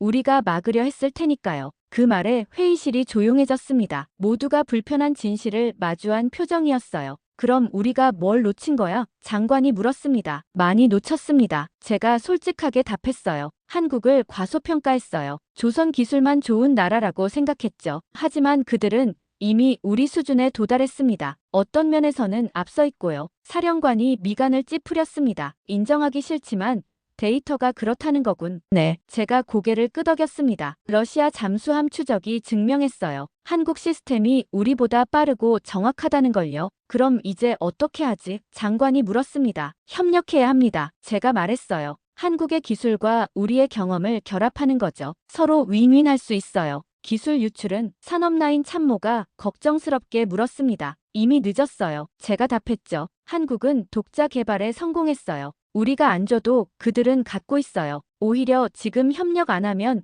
우리만 손해예요. 그 말이 회의실에 무겁게 가라앉았습니다. 국무장관이 서류를 내려놓으며 말했어요. 믿기 어렵군. 한국이 그 정도였다니. 저도 믿기 어려웠습니다. 제가 말했습니다. 하지만 직접 봤어요. 안중근함이 부두에 있는 걸, 심해 감시 시스템이 작동하는 걸, 모든 게 현실이었어요. 장관이 한숨을 쉬었습니다. 우리가 자만했군. 그가 말했어요. 동맹국이 발전하는 걸 보지 못했어. 여전히 우리가 가르쳐줘야 한다고 생각했지. 이제라도 인정하면 됩니다. 제가 말했죠. 그리고 협력하면 돼요. 국방장관이 고개를 끄덕였습니다. 좋아. 그가 결정을 내렸어요. 한국과 기술 협력 방안을 마련하게. 국무부는 외교 채널을 열고 국방부는 실무 협의를 시작해. 회의가 끝나고 복도로 나왔을 때 라이언이 기다리고 있었습니다. 어땠어요? 그가 물었습니다. 통과됐어. 제가 답했죠. 이제 협력 단계로 간다. 라이언이 환하게 웃었습니다. 드디어네요. 우리가 배우는 거예요. 저는 고개를 끄덕였습니다. 가르치러 갔다가 배우고 왔어. 그 말이 계속 머릿속을 맴돌았죠. 창밖으로 워싱턴 거리가 보였습니다. 평화로운 풍경이었어요. 하지만 그 안에서 엄청난 변화가 일어나고 있었죠. 미국이 처음으로 동맹국한테 배우는 거였으니까요. 대단. 라이언이 제 이름을 불렀습니다. 응, 이제 시작이에요. 그가 말했죠. 일본이 가만히 있지 않을 거예요. 유럽 동맹국들도 반발할 거고. 알아. 제가 답했습니다. 하지만 현실은 바뀌었어. 우리가 인정하든 안 하든 한국은 이미 강해졌어. 라이언이 미소 지었습니다. 그래서 전 처음부터 말했잖아요. 한국을 보라고. 당신 말이 맞았어. 제가 인정했죠. 나도 편견이 있었어. 하지만 이제 알아. 세상이 변했다는 걸. 우리는 복도를 걸어 나갔습니다. 뒤돌아보니 회의실 불이 꺼지고 있었어요. 오늘 회의로 모든 게 바뀌었습니다. 한국은 더 이상 우리가 도와주는 나라가 아니었어요. 함께 가야 할 파트너였죠. 저는 하늘을 올려다봤습니다. 맑은 하늘이었어요. 저 위 어딘가에 한국 위성들이 떠 있었죠. 우리를 지켜보고 있을지도 몰랐습니다. 협력 방안이 승인된 지 일주일이 지났습니다. 하지만 국방부 내부에서는 여전히 의구심이 있었어요. 한국 시스템이 정말 우리보다 나은지 확실하지 않다는 거였죠. 그날 아침 국방장관이 저를 불렀습니다. 사무실로 가니 인도태평양 사령관도 와 있었어요. 콜 보좌관, 장관이 말했습니다. 한국 시스템을 테스트해보려고 해. 테스트요? 제가 물었습니다. 실전 시험이야. 사령관이 설명했어요. 우리 잠수함 한 척을 심해에 투입할 거야. 한국이 탐지할 수 있는지 보는 거지. 저는 놀랐습니다. 한국한테 알리지 않고요? 물론이지. 장관이 고개를 끄덕였어요. 진짜 능력을 테스트하려면 기습이어야 해. 한국이 사전에 알면 의미가 없어. 언제 합니까? 제가 물었습니다. 내일 새벽. 사령관이 답했어요. 버지니아급 잠수함 텍사스함을 동해로 보낼 거야. 최대한 조용히 움직이라고 지시했어. 저는 불안했습니다. 만약 한국이 탐지 못하면 어떡하죠? 그럼 협력 계획을 재검토해야지. 장관이 말했어요. 우리가 과대평가한 걸 수도 있으니까. 다음날 새벽 저는 작전실에 있었습니다. 라이언도 함께였어요. 스크린에는 동해 지도가 떠 있었죠. 텍사스함 출항했습니다. 통신 장교가 보고했어요. 현재 수심 600m로 잠항 중입니다. 목표 지점까지 2시간 예상됩니다. 저는 시계를 봤습니다. 새벽 4시였어요. 한국이 이걸 잡아낼 수 있을까? 라이언이 제게 속삭였습니다. 잡아낼 거예요. 그가 말했죠. 한국 시스템은 진짜니까. 확신해? 네. 라이언이 고개를 끄덕였습니다. 2시간이 흘렀습니다. 텍사스함이 목표 지점에 도착했어요. 울릉도 남동쪽 200km 해역이었죠. 잠항 깊이를 800m로 증가합니다. 함장이 보고했습니다. 소음 최소화 모드 진입. 완전 스텔스입니다. 사령관이 미소 지었습니다. 이 상태면 누구도 못 찾아. 우리 최신 기술이야. 저는 불안하게 스크린을 봤습니다. 빨간 점 하나가 깜빡이고 있었어요. 텍사스함의 위치였죠. 이제 기다리는 겁니까? 제가 물었습니다. 응. 사령관이 답했어요. 한국이 탐지하면 우리한테 연락 올 거야. 러시아 잠수함 때처럼. 시간이 흘렀습니다. 10분. 20분, 30분. 아무 연락도 없었어요. 사령관의 미소가 짙어졌죠. 역시 안 되는군. 그가 중얼거렸습니다. 우리 기술을 과소평가했어. 하지만 그때였습니다. 제 휴대폰이 울렸어요. 암호화 메시지였죠. 저는 화면을 열어봤습니다. 한국 국방부에서 온 거였어요. 미 잠수함 한 척 탐지. 북위 37.1도. 동경 131.2도, 수심 820m, 버지니아급 추정, 탐지 시각 6시 17분. 저는 손이 떨렸습니다. 한국이 찾아냈어요. 장관님, 제가 소리쳤습니다. 뭔가? 장관이 돌아봤어요. 한국에서 연락 왔습니다. 제가 휴대폰을 들어 올렸어요. 텍사스함 위치를 정확히 찾아냈대요. 회의실이 조용해졌습니다. 사령관의 얼굴이 굳어졌어요. 확인해봐. 장관이 지시했습니다. 통신 장교가 텍사스함에 연락했습니다. 현재 위치 보고하십시오. 북위 37.1도, 동경 131.2도입니다. 함장이 답했어요. 수심 820m. 한국 정보와 정확히 일치했습니다. 몇 분 만에 찾은 거야? 사령관이 물었습니다. 17분입니다. 제가 답했어요. 텍사스함이 목표 지점 도착한 지 17분 만이에요. 불가능해. 사령관이 고개를 저었습니다. 완전 스텔스 모드인데 어떻게 그렇게 빨리 찾아? 한국 시스템이 그만큼 정밀하다는 겁니다. 라이언이 말했어요. 저희가 계속 말씀드렸잖아요. 정확도를 확인해봐. 장관이 말했습니다. 추가 메시지를 한국에 보냈습니다. 잠수함 속도와 방향은 답장이 즉시 왔습니다. 속도 사노트, 방향 남남동, 예상 목적지는 대한해협으로 추정. 통신 장교가 텍사스함에 확인했습니다. 속도와 방향 보고하십시오. 사노트로 남남동 항진 중입니다. 함장이 답했어요. 다음 웨이포인트는 대한해협입니다. 완벽하게 일치했습니다. 속도, 방향, 목적지까지. 한국이 모든 걸 파악하고 있었어요. 회의실이 술렁거렸습니다. 이건 뭐야? 누군가 중얼거렸습니다. 우리가 못 보는 걸 한국이 다 보고 있잖아. 정확도가 얼마나 되지? 장관이 물었습니다. 99% 이상입니다. 제가 답했어요. 위치 오차 50m 이내, 속도 오차 0.5노트 이내. 거의 실시간 추적 수준이에요. 사령관이 의자에 주저앉았습니다. 표정이 복잡했어요. 자존심이 상한 것 같았지만 동시에 인정할 수밖에 없다는 표정이었죠. 우리보다 빠르고 정확해. 그가 조용히 말했습니다. 텍사스함이 최신 스텔스 기술을 쓰고 있는데도 17분 만에 찾았어. 이건 인정할 수밖에 없어. 장관이 팔짱을 끼고 생각에 잠겼습니다. 한참 후 그가 입을 열었어요. 좋아. 그가 말했습니다. 이제 확실해졌어. 한국 시스템은 진짜야. 우리보다 나아. 그럼 협력 계획을 진행합니까? 제가 물었습니다. 진행해. 장관이 고개를 끄덕였어요. 이건 자존심 문제가 아니야. 국가 안보 문제지. 한국 기술이 필요해. 저는 안도의 숨을 쉬었습니다. 드디어 인정받은 거였어요. 한국의 실력이. 텍사스함 복귀시키십시오. 사령관이 지시했습니다. 테스트는 충분해. 저는 라이언을 봤습니다. 그가 조용히 미소 짓고 있었어요. 해냈네요. 그가 속삭였습니다. 이제 진짜 협력이 시작돼요. 맞아. 제가 답했죠. 이제 우리가 배우는 거야. 작전실을 나서며 저는 창밖을 봤습니다. 해가 떠오르고 있었어요. 새로운 날이 시작되고 있었죠. 미국이 동맹국한테 배우는 새로운 시대가 열린 겁니다. 복도에서 사령관을 마주쳤습니다. 그가 저를 보더니 말했어요. 콜 보좌관. 네, 자네 말이 맞았어. 그가 인정했습니다. 우린 가르치러 갔다가 배우고 왔군. 저는 고개를 숙여 인사했습니다. 사령관이 걸어가는 뒷모습을 보며 저는 생각했어요. 이제 시작이구나. 진짜 협력의 시작이. 테스트 결과가 나온 지 사흘이 지났습니다. 저는 백악관 상황실로 향하고 있었어요. 최종 결정을 위한 회의였죠. 한국과의 협력을 공식화할 것인지 아닌지. 상황실 문을 열고 들어갔을 때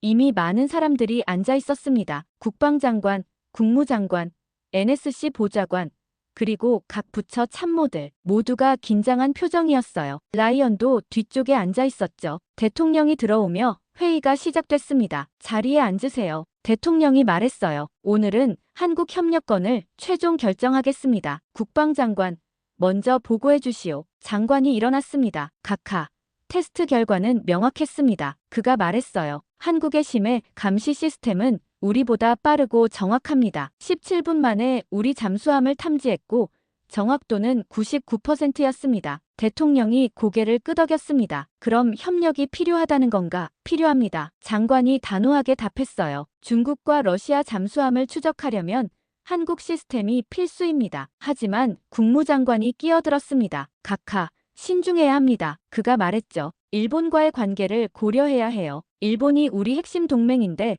한국만 특별 대우하면 반발이 클 겁니다. 일본은 이미 문제가 있었어요. 국방장관이 반박했습니다. 도쿄 해킹 사건 잊으셨습니까? 정보가 샜어요. 그건 해결 가능한 문제입니다. 국무장관이 목소리를 높였어요. 70년 동맹을 일시적 문제로 흔들 순 없어요. 그럼 계속 정보가 새도 괜찮다는 겁니까? 장관이 맞받아쳤습니다. 회의실이 시끄러워졌습니다. 양쪽이 팽팽하게 맞서고 있었어요. 저는 라이언을 봤습니다. 그가 불안한 표정으로 저를 봤죠. 조용히 하시오. 대통령이 손을 들었습니다. NSC 보좌관, 의견은? 보좌관이 일어났습니다. 각하, 정치적으로 민감한 사안입니다. 그가 신중하게 말했어요. 유럽 동맹국들도 불편해할 겁니다. 왜 한국만 특혜를 주느냐고 물을 거예요. 특혜가 아닙니다. 국방장관이 말했어요. 필요에 의한 협력이에요. 한국이 우리한테 없는 기술을 가졌으니까요. 그게 인정하기 어려운 겁니다. 백악관 외교라인 참모가 말했습니다. 미국이 동맹국한테 배운다는 건 전례가 없어요. 우리 위상이 흔들릴 수 있습니다. 저는 참다 못해 손을 들었습니다. 각하,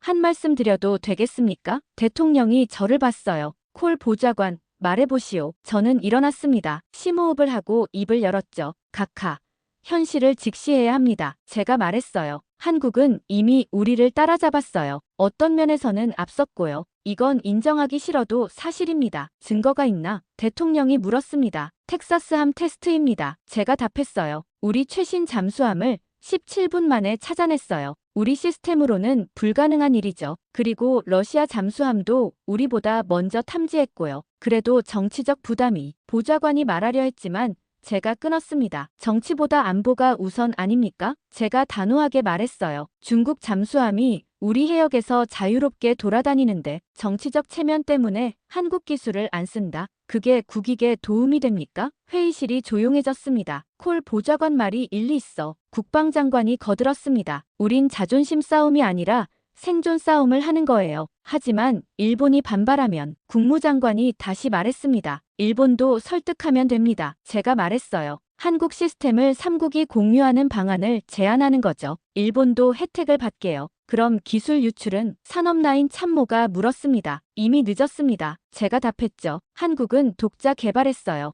우리가 주는 게 아니라 그들이 가진 걸 우리가 쓰는 겁니다. 대통령이 팔짱을 끼고 생각에 잠겼습니다. 침묵이 흘렀어요. 긴 침묵이었죠. 모두가 숨을 죽이고 기다렸습니다. 헤그세스 장관, 대통령이 국방장관을 봤어요. 협력하면 우리 해군력이 얼마나 강해지는가? 최소 30%는 향상됩니다. 장관이 자신있게 답했어요. 한국 감시망과 우리 타격 능력을 결합하면 중국 잠수함을 완벽하게 통제할 수 있어요. 대통령이 고개를 끄덕였습니다. 그러더니 서류를 덮었어요. 좋아요. 그가 말했습니다. 한국과의 협력안을 승인합니다. 회의실이 술렁거렸습니다. 단, 공식은 아닙니다. 대통령이 계속 말했어요. 내부 작전 수준에서 진행하세요. 일본과 유럽 동맹국들 자극하지 말고 조용히 추진하는 겁니다. 알겠습니다. 장관이 고개를 숙였습니다. 그리고 국무부는 일본을 설득하세요. 대통령이 국무장관을 봤어요. 3국 협력 틀을 만들어서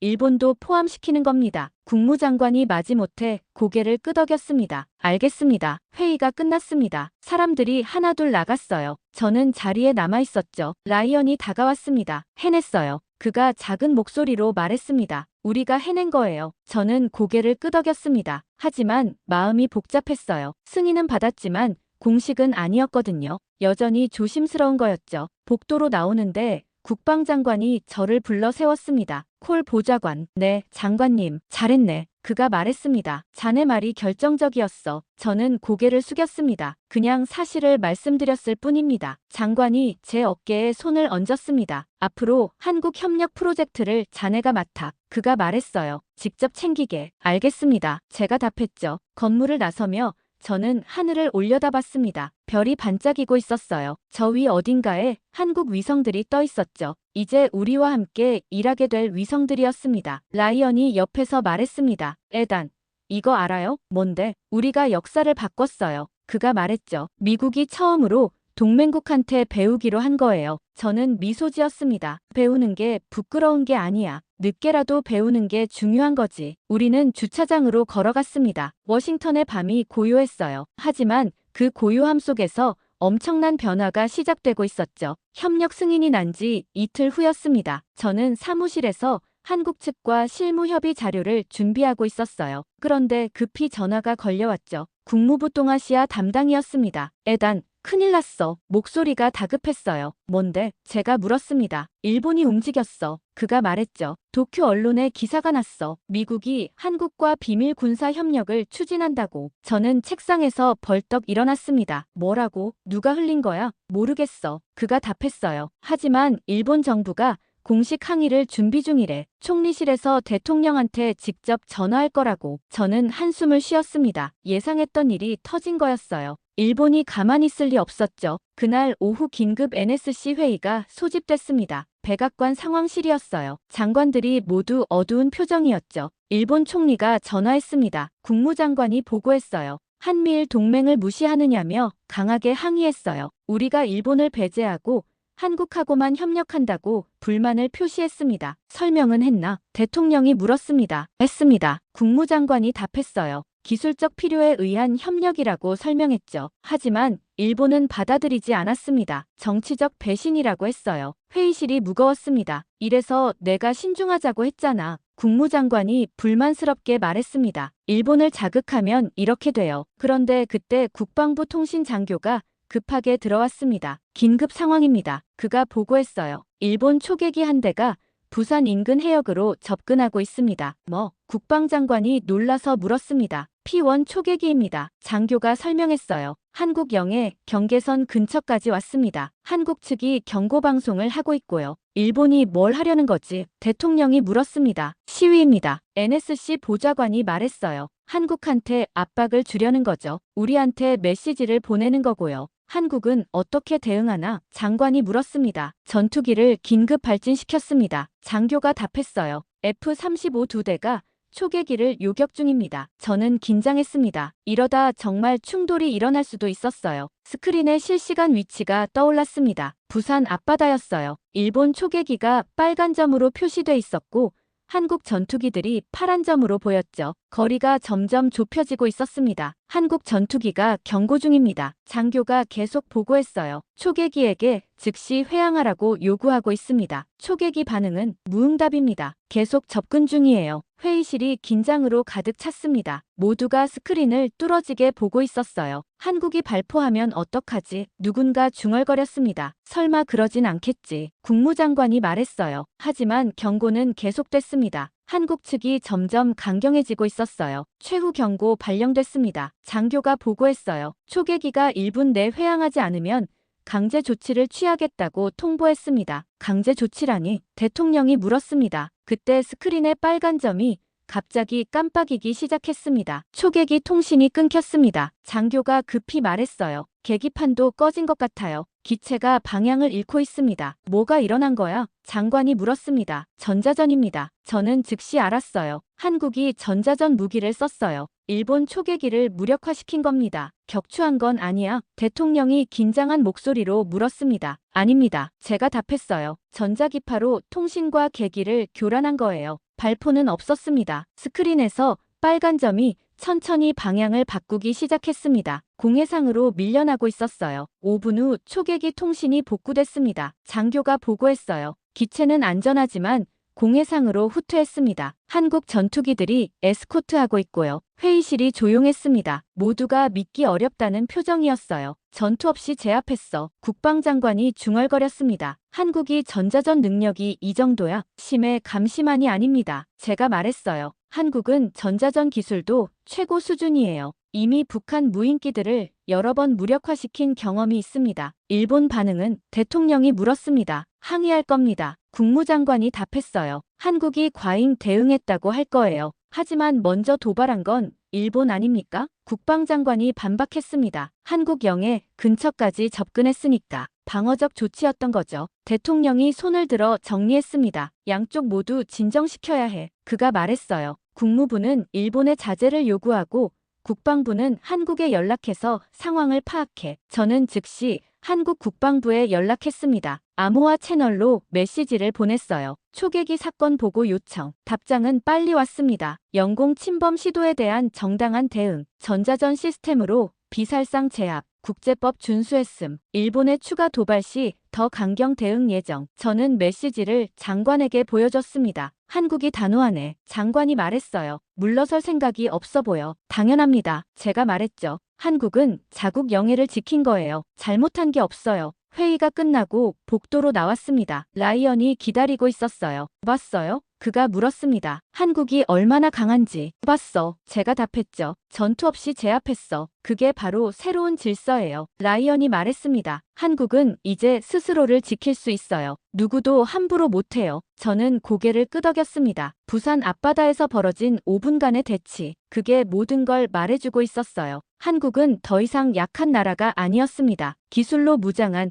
스스로를 지킬 수 있는 나라였죠. 워싱턴 포스트에 기사 헤드라인이 올라왔습니다. 한국 전자전으로 일본 초계기 무력화, 발포 없는 제압. 저는 기사를 읽으며 생각했습니다. 이제 세상이 알게 됐구나. 한국이 얼마나 강해졌는지. 부산 초계기 사건 이후 일주일이 지났습니다. 일본은 공식 항의를 했지만 더 이상 도발하지는 않았어요. 한국의 능력을 확인한 거였죠. 저는 서울행 비행기에 올랐습니다. 헤그세스 장관과 함께였어요. 비공개 회의를 위한 방문이었죠. 인천공항에 도착하자 김민준이 기다리고 있었습니다. 환영합니다, 장관님. 그가 악수를 청했어요. 차량이 준비돼 있습니다. 우리는 서울 외곽으로 향했습니다. 목적지는 비공개 회의실이었어요. 언론도 모르고 일본도 모르는 곳이었죠. 1시간쯤 달려 조용한 건물 앞에 도착했습니다. 경비가 삼엄했어요. 신분증을 여러 번 확인하고 나서야 들어갈 수 있었죠. 회의실은 지하에 있었습니다. 들어가니 한국 측 인사들이 기다리고 있었어요. 국방부 차관, 합참 부의장, 그리고 몇몇 기술 전문가들이 보였죠. 환영합니다. 차관이 일어나 인사했습니다. 오랜 여정이었습니다. 감사합니다. 헤그세스 장관이 악수했어요. 이제 협력할 시간이 된 것 같습니다. 모두 자리에 앉았습니다. 테이블 중앙에 서류 뭉치가 놓여 있었어요. 협력협정 초안이었죠. 본격적으로 시작하겠습니다. 차관이 말했습니다. 미국은 한국의 심해 감시 위성망 개발에 어느 정도 투자할 의향이 있습니까? 장관이 저를 봤습니다. 제가 서류를 꺼냈어요. 120억 달러입니다. 제가 말했죠. 5년에 걸쳐 단계적으로 투입하겠습니다. 한국 측 인사들이 서로를 봤습니다. 놀란 표정이었어요. 예상보다 큰 금액이었거든요. 상당한 액수네요. 합참 부의장이 말했습니다. 진정성이 느껴집니다. 우린 진지합니다. 장관이 말했어요. 한국 기술이 필요해요. 솔직히 인정합니다. 당신들이 우리보다 앞서 있어요. 차관이 미소 지었습니다. 인정해 주셔서 고맙습니다. 그가 말했죠. 쉽지 않은 결정이었을 겁니다. 현실을 직시한 겁니다. 장관이 답했어요. 자존심보다 국익이 중요하니까. 협상이 시작됐습니다. 기술 공유 범위,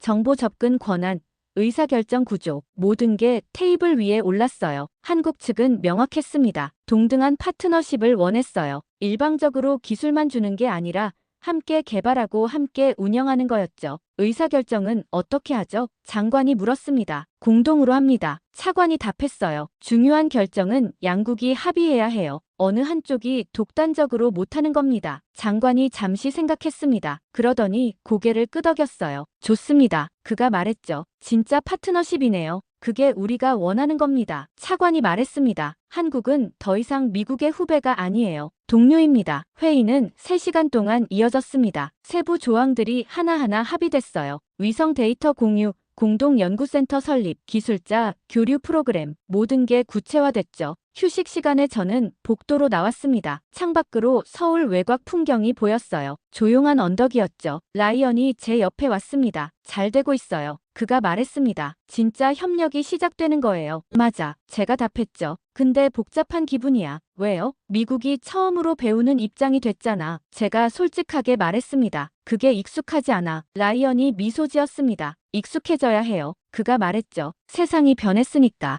회의가 재개됐습니다. 마지막 조항을 논의하는 시간이었어요. 일본은 어떻게 하죠? 장관이 물었습니다. 결국 알게 될 텐데. 포함시킵니다. 차관이 답했어요. 3국 협력 체계로 확대하는 거죠. 단, 한국과 미국이 핵심이고 일본은 정보 수혜자로 참여합니다. 일본이 받아들일까요? 아마 반발하겠죠. 차관이 솔직하게 말했습니다. 하지만 선택권이 없어요. 혼자 남느니 참여하는 게 나으니까. 장관이 고개를 끄덕였습니다. 그럼 합의문에 서명하시죠. 서류가 준비됐습니다. 장관과 차관이 나란히 앉아 펜을 들었어요. 동시에 서명했죠. 역사적인 순간이었습니다. 미국이 동맹국과 동등한 입장에서 기술 협력을 맺는 첫 사례였어요. 서명이 끝나고 악수를 나눴습니다. 카메라는 없었어요. 언론도 없었죠. 조용한 순간이었지만 의미는 컸습니다. 회의실을 나서며 장관이 저를 불렀습니다. 콜 보좌관. 네, 장관님. 이건 미국이 아니라 세계 안정을 위한 투자입니다. 그가 말했어요. 하지만 아직은 조용히 진행해야겠죠. 일본과 유럽이 알면 난리 날 테니까요. 알겠습니다. 제가 답했죠. 장관이 복도 끝을 바라보며 말했습니다. 재밌는 세상이야. 그가 중얼거렸어요. 우리가 세계 최강이라고 믿었는데 이제 배워야 하는 처지가 됐어. 배우는 게 부끄러운 게 아닙니다. 제가 말했습니다. 늦게라도 배우는 게 현명한 거죠. 건물을 나서는데 김민준이 다가왔습니다. 장관님, 콜 보좌관님, 그가 말했어요. 한 가지만 기억해 주세요. 뭔가? 장관이 물었습니다. 한국은 조용히 일합니다. 김민준이 말했죠. 요란하게 떠들지 않아요. 하지만 빠르게 움직이죠. 조용히, 그러나 빠르게. 장관이 그 말을 되뇌었습니다. 그게 한국 방식이군. 그게 우리 방식입니다. 김민준이 미소 지었어요. 공항으로 돌아가는 차 안에서 저는 창밖을 봤습니다. 서울의 불빛이 흐르고 있었어요. 조용한 도시였지만 그 안에서 엄청난 기술이 개발되고 있었죠. 라이언이 제게 물었습니다. 에단, 이거 알아요? 뭔데? 우리가 역사의 증인이 됐어요. 그가 말했죠. 미국 중심 시대가 끝나고 다극 체제가 시작되는 순간이요. 저는 고개를 끄덕였습니다. 그의 말이 맞았어요. 오늘 서명한 문서는 단순한 협력 협정이 아니었습니다. 새로운 세계 질서의 시작이었죠. 비행기가 이륙했습니다. 창밖으로 서울이 멀어졌어요. 불빛들이 점점 작아지고 있었죠. 저는 생각했습니다. 우리는 가르치러 왔다가 배우고 돌아간다고. 하지만 그게 부끄러운 게 아니라 현명한 거라고. 세상은 변했고 우리도 변해야 했습니다. 한국은 더 이상 우리가 보호하는 나라가 아니었어요. 함께 세계를 지키는 파트너였죠. 라이언이 조용히 말했습니다. 이제 시작이에요. 맞아. 제가 답했죠. 새로운 시대의 서울 회의가 끝나고 호텔로 돌아온 밤이었습니다. 저는 방에 들어가 넥타이를 풀고 침대에 앉았어요. 긴 하루였죠. 120억 달러 협력 협정, 새로운 질서, 조용하지만 빠른 변화, 모든 게 현실이 된 날이었습니다. 휴대폰을 보니 라이언에게서 메시지가 와 있었어요. 호텔 로비바에서 한잔할까요? 저는 답장을 보냈습니다. 10분 후에 로비로 내려가니 라이언이 구석 테이블에 앉아 있었습니다. 그 앞에는 맥주 2잔이 놓여 있었어요. 주문해뒀어요. 그가 말했습니다. 축하할 일이잖아요. 고마워. 저는 앉으며 맥주를 들었죠. 오늘 정말 대단했어요. 라이언이 잔을 부딪혔습니다. 우리가 해냈어요. 저는 맥주를 한 모금 마셨습니다. 쓴맛과 단맛이 섞여 있었어요. 라이언, 한 가지 궁금한 게 있어. 제가 말했습니다. 뭔데요? 당신은 왜 처음부터 한국을 믿었어? 그가 잠시 침묵했습니다. 맥주잔을 천천히 내려놓더니 창밖을 봤어요. 서울 야경이 반짝이고 있었죠. 사실 이건 내 이야기가 아니에요. 라이언이 조용히 말했습니다. 아버지 이야기죠. 아버지요? 네. 라이언이 고개를 끄덕였어요. 아버지는 한국 전문가였어요. 국방대학원에서 동북아 전략을 강의했죠. 평생 한국을 연구했고 해마다 서울을 다녀왔어요. 저는 그의 말에 집중했습니다. 라이언이 한국을 아는 데는 이유가 있었던 거였어요. 나도 따라갔어요. 라이언이 계속 말했습니다. 어릴 때부터요. 처음 한국에 간 게 10살 때였죠. 어땠어? 제가 물었습니다. 충격이었어요. 라이언이 미소 지었습니다. 좋은 의미로요. 서울은 낡은 지하철역과 좁은 도로였어요. 차들이 빵빵거리고 사람들이 바삐 움직였죠. 그런데 다음 해에 다시 갔을 때 활주로가 2배로 넓어져 있더라고요. 저는 맥주를 내려놓았습니다. 그의 이야기가 흥미로웠어요. 그 다음에 갔을 땐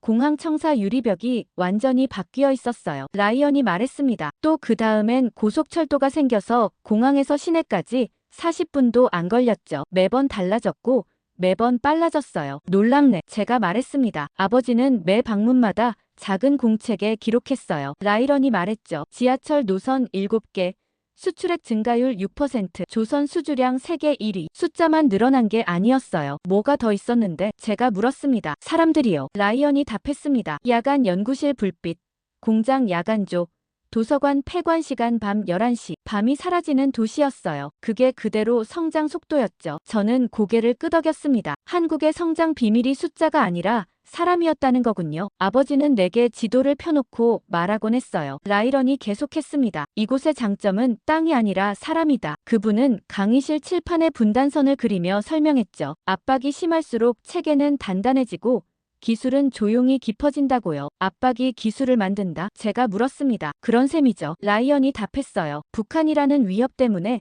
한국은 항상 긴장 상태였어요. 그게 오히려 혁신을 만들었죠. 의존할 수 없으니 스스로 만들어야 했고 실패하면 생존이 위협받으니 포기할 수 없었던 거예요. 저는 그의 말을 곱씹었습니다. 압박과 생존. 그게 한국 기술의 뿌리였던 거였어요. 나는 그 말이 과장인 줄 알았어요. 라이언이 말했습니다. 그런데 MIT에 가서 직접 봤죠. 뭘 봤는데? 한국 유학생들이요. 라이언이 미소 지었습니다. 새벽 3시에도 실험실에 불이 켜져 있었어요. 실패한 날엔 도넛을 돌리고 다음 날엔 더 빡세게 조건을 바꿨죠. 7번 실패하고 8번째 성공하는 걸 내가 옆에서 봤어요. 포기를 몰랐군요. 제가 말했습니다. 맞아요. 라이런이 고개를 끄덕였습니다. 그래서 난 10년 후를 예견했어요. 그들은 따라잡는 게 아니라 어느 순간 앞서 있을 거라고요. 저는 감탄했습니다. 라이언의 확신은 감이 아니라 경험에서 나온 거였어요. 아버지는 마지막까지 한국 얘기를 했어요. 라이언이 조용히 말했습니다. 돌아가시던 해에도 서울에 다녀왔고 내 책상에 노트 한 권을 남겼죠. 노트요? 네. 라이언이 답했습니다. 표지에 이렇게 쓰여 있었어요. 조용히.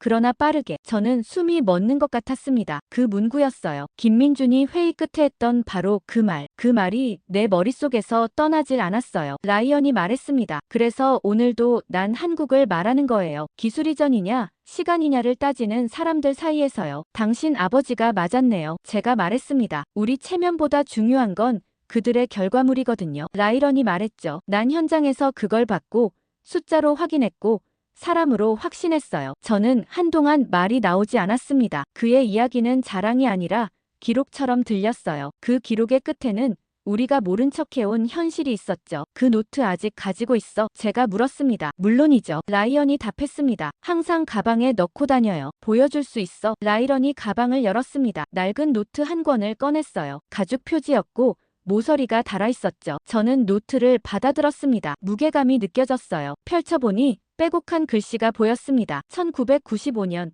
지하철 5호선 개통, GDP 5천억 달러 돌파, 조선 수주 일본 추월, 2000년 IT 수출 300억 달러, 초고속 인터넷 보급률 세계 1위, 2010년 스마트폰 생산량 연 1억대, 모든 페이지가 숫자와 기록으로 가득했습니다. 하지만 마지막 페이지는 달랐어요. 숫자 대신 문장이 적혀 있었죠. 이 나라는 멈추지 않는다. 압박은 포기가 아니라 혁신을 낳는다. 10년 후 세계는 놀랄 것이다. 조용히 그러나 빠르게. 저는 노트를 덮었습니다. 눈시울이 뜨거워졌어요. 당신 아버지는 예언자였네요. 제가 말했습니다. 아니요. 라이언이 고개를 저었습니다. 그냥 현장을 본 사람이었죠. 편견 없이요. 저는 노트를 돌려줬습니다. 알겠어. 제가 말했죠. 왜 당신이 처음부터 한국을 말했는지 이제야 이해돼요. 라이언이 미소 지었습니다. 우리는 맥주를 다시 들었어요. 이번엔 더 무거운 의미로요. 당신 아버지께 감사해야겠어. 제가 말했습니다. 그분이 길을 보여줬으니까. 아버지도 기뻐하실 거예요. 라이언이 말했죠. 드디어 미국이 현실을 봤으니까요. 창밖 서울 야경이 여전히 반짝이고 있었습니다. 조용하지만 빛나는 도시. 그 빛 하나하나가 누군가의 밤샘 작업이고 누군가의 포기하지 않는 도전이었죠. 저는 생각했습니다. 편견과의 전쟁은 이미 시작됐고 우리에겐 숫자와 증언 그리고 아버지의 노트 같은 확신이 필요했어요. 지금부터가 진짜 시작이죠. 제가 말했습니다. 워싱턴으로 돌아가면 내 보고서가 그 확신을 설득으로 바꿔야 해요. 할 수 있어요. 라이런이 말했습니다. 우리한테 증거가 있잖아요. 우리는 맥주를 비웠습니다. 내일 아침 비행기로 워싱턴으로 돌아갈 예정이었어요. 하지만 오늘 밤 이 대화는 잊히지 않을 것 같았죠.